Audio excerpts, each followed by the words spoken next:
அதிசயங்கள் செய்கிறவர் நம் அருகில் இருக்கிறார். அற்புதங்கள் செய்கிறவர் என்றும் நமக்குள் வசிக்கிறார். சங்கீதம் 42:4-5-6.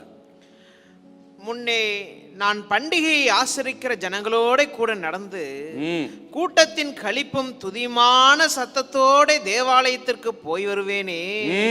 இவைகளை நான் நினைக்கும் போது என் உள்ளம் எனக்குள்ளே உருகுகிறது. இவைகளை நான் நினைக்கும் பொழுது என் உள்ளம் எனக்குள்ளே உருகுகிறது. என் ஆத்துமாவே, என் ஆத்துமாவே, ஏன் கலங்குகிறாய்? ஏன் கலங்குகிறாய்? ஏன் எனக்குள் தேங்குகிறாய்? நீ ஏன் எனக்குள் தேங்குகிறாய்? தேவனை நோக்கி காத்திரு. அவர் சமூகத்து ரட்சிப்பு நிமித்தம் நான் இன்னும் அவரை துதிப்பேன். அந்த நல்ல நாட்களை நினைக்கிறார்.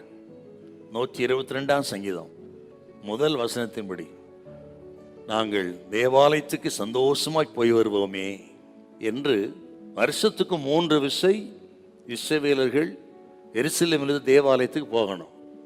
பெந்தோகோஸ்த பண்டிகை, கூடார பண்டிகை, பஸ்கா பண்டிகை. இந்த 3 பண்டிகைக்கு அவர்கள் எருசலேம் தேவாலயத்தில் போய் பண்டிகை ஆசரிக்க வேண்டும். இந்த சங்கீதக்காரனுக்கு இந்த விசை போக முடியல. போக முடியாதனால அந்த பண்டிகைக்கு போகிற ஜனங்கள்லாம் பார்க்குறாருங்க. அந்த பண்டிகை நாட்களை நினைக்கிறார். கடந்த வருடங்களில் போனதும் கலந்து கொண்டதுமான மகிழ்ச்சியான நாட்களை நினைத்து அந்த நாட்கள் இப்பொழுது வராதனால கலங்கி அவர் சொன்ன அற்புதமான வார்த்தை, பண்டிகை ஆசிரிக்கிற ஜனங்களோடு கூட தேவாலயத்துக்கு போய் வருவேனே, இப்போ போக முடியலையே. கடந்த காலத்தில் நடந்த நிகழ்ச்சி, அதை குறித்த நினைவுகள் நம்ம ஜெபிக்க கூடாதபடி சோர்வை கொண்டு வருங்கள். சில வருஷத்துக்கு முன்பு ஒரு குறையும் இல்லாமல் எவ்வளோ சந்தோஷம், மகிழ்ச்சி. ஆனால் இப்பொழுது எல்லாம் ஒன்றென்பின் ஒன்றாக குறைந்து குறைந்து இன்றைக்கு நான் வெறுமையாக இருக்கிறேன்.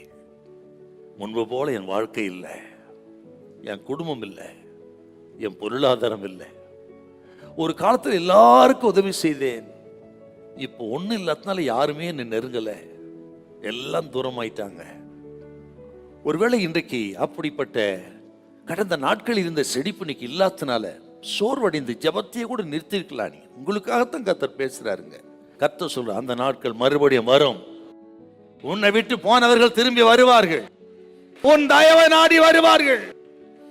கர்த்தர் எந்த வயதில் எந்த நாட்களில் எதையும் செய்ய வல்லவராய் இருக்கிறார். அவருக்கு வயது முக்கியம் அல்ல, வருஷங்கள் முக்கியம் அல்ல, சூழ்நிலைகள் முக்கியம் அல்ல, பொருளாதாரம் முக்கியம் அல்ல. எந்த வயதிலும் எதையும் செய்ய வல்லவராகிய தேவன் உன்னோடு கூட இருக்கிறார். உன் ஜபத்தை துரிதப்படுத்து.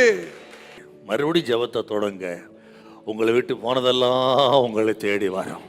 ஹல்லேலூயா, ஹல்லேலூயா.